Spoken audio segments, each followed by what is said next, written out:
O Supremo Tribunal Federal estabelece as regras para o uso de câmeras corporais pela Polícia de São Paulo. Você sabe que eu acho essa decisão bastante contestável.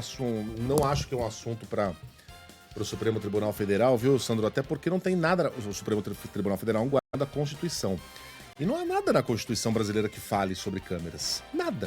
Então, um governador que simplesmente não use as câmeras, recuse qualquer tipo de tecnologia, não vai estar afrontando a Constituição. Ele vai estar cometendo um erro, ele vai estar afrontando a lógica, vai estar afrontando as regras da boa gestão, mas não a Constituição. Mas enfim, essa é uma discussão que a gente vai ter mais pra frente. O fato é que as regras existem. Diga lá, Sandro, bom dia pra você. Bom dia, Megali, bom dia a todos. São algumas situações específicas que o ministro Luiz Roberto Barroso determina que a Polícia Militar de São Paulo deve utilizar as câmeras corporais. Chamadas ações de grande porte, envolvendo operações com entradas em comunidades para manutenção da ordem e também as operações para responder a ataques praticados contra policiais. Então, por exemplo, a polícia vai fazer uma operação porque um policial foi morto em determinada comunidade ou, enfim, em qualquer local a câmera deve ser utilizada. O STF ainda diz que as câmeras têm de ser distribuídas com prioridade para regiões com maior índice de letalidade policial.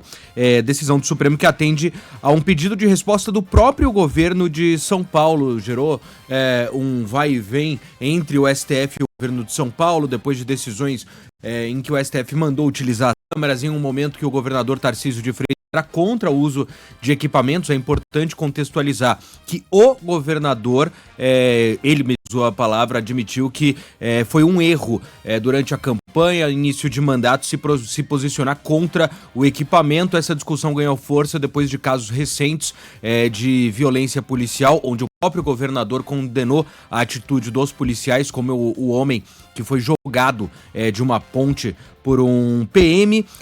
Por que essa resposta? Porque o governo de São Paulo falou, olha, eu não tenho câmera suficiente.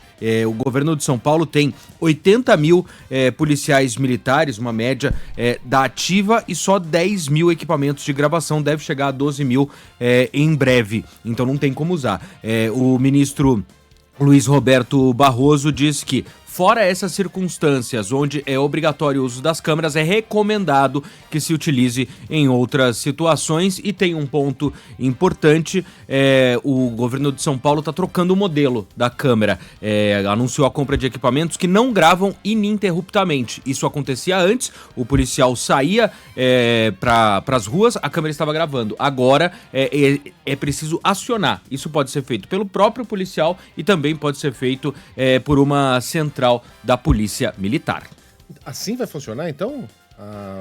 Esse novo equipamento é assim, ele não... Fica nas mãos do próprio policial? O próprio policial é possível acionar a distância também, mas sim, o que de principal muda nesse novo equipamento que começou a chegar em dezembro é que ele não grava ininterruptamente. O governo de São Paulo argumenta que não tem como guardar tantos dados, tantas imagens, porque o policial pode passar, argumento do governo de São Paulo, 8 horas sentado na viatura e a câmera tá lá funcionando.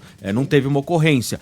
Por outro lado, críticos a esse tipo de equipamento afirmam que deixar na mão do policial, ele pode deliberadamente decidir não ligar o equipamento e há algum problema no equipamento. São Paulo é o estado mais rico da nação e tem dinheiro para comprar um sistema de armazenamento. Você não precisa armazenar tudo para sempre. As imagens ficam lá durante 48 horas, uma semana, depois são automaticamente apagadas caso não sejam acionadas por terceiros. Agora veja, custa caro, como custam caro as más ideias. Né? O governador poderia ter investido em outro tipo de equipamento, em outro tipo de câmera, em vez dessas que são acionadas pelo próprio policial. Ele se arrependeu. Ou seja, o arrependimento dele não vai servir de nada, porque o sistema vai continuar sendo aquele que ele entendia ser o melhor, quando, segundo ele próprio, estava errado. Né? Teremos de conviver com um sistema que não é satisfatório nem mesmo para a concepção de hoje do governador, que mudou de ideia em relação às câmeras de segurança, mas como isso aconteceu tarde demais, o equipamento está comprado e agora a Inês é morta.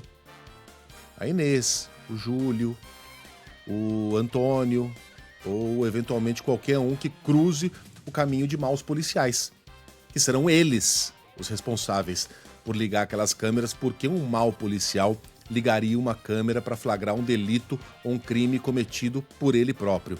E sempre lembrando, nós estamos falando aqui dos maus policiais. Ninguém está perseguindo a polícia, Roberta. Quando a gente critica maus jornalistas, estamos defendendo o jornalismo. Quando criticamos maus policiais, estamos defendendo a polícia militar, né? A polícia militar precisa se proteger de pessoas que não honram o valor dessa farda. É sempre bom a gente fazer esse disclaimer aqui, porque senão a pessoa entende que esse é um ataque à instituição. A instituição está sendo atacada por aqueles que jogam pessoas de pontes, por aqueles que, como no Rio de Janeiro, aí não são policiais militares, são militares, disparam 257 vezes contra um carro em que há uma criança e só há pessoas inocentes, contra aqueles que metem a mão na cara de uma garota cujo único crime foi sentar-se no chão de uma plataforma de metrô. Esses caras mancham o uniforme da corporação. E esses caras continuarão protegidos por um equipamento que, na verdade, é acionado por eles mesmos. Ah, tem uma central? Tem uma central para controlar as câmeras de o quê? 90 mil policiais militares? 80 mil, que é o tamanho da corporação de São Paulo. Quem é que vai ser a entidade onipresente, onisciente, que vai conseguir controlar 80 mil câmeras?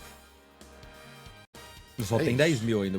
10 vai chegar a 12 mil, sendo que parte dos equipamentos precisa carregar. Sejam 500, cara. Quem é que vai conseguir controlar um negócio desses?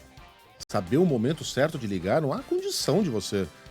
Não há uma condição humana de você imaginar que dê pra trabalhar desse jeito. 10 mil? E chegarão outras, né? E aí? Valeu, Sandro. Valeu. E a gente